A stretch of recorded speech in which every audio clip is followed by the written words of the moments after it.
Chairman corona expert advisory group professor Mahmood Shaukat की सरबराही में ओमिक्रॉन के फैलाव के सद्देबाब और लोगों को इस वबा से बचाव के हवाले से इजलास हुआ।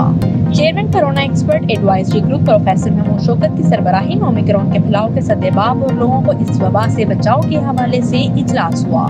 इजलास से खिताब करते हुए चेयरमैन ने कहा कि ओमिक्रॉन के लिए कोई स्पेशल टेस्ट नहीं है, कोविड का आम टेस्ट ही काफी है। प्रोफेसर महमूद शौकत ने कहा कि तमाम अस्पतालों में अद्वियात, बेड्स और ऑक्सीजन काफी तादाद में मौजूद हैं। शहरियों को चाहिए कि जिम्मेदारी का सबूत दें। उन्होंने कहा कि शहरियों को अपनी खुराक और विटामिन बी की कमी का ख्याल रखना चाहिए ताकि इस वबा से महफूज रह सकें।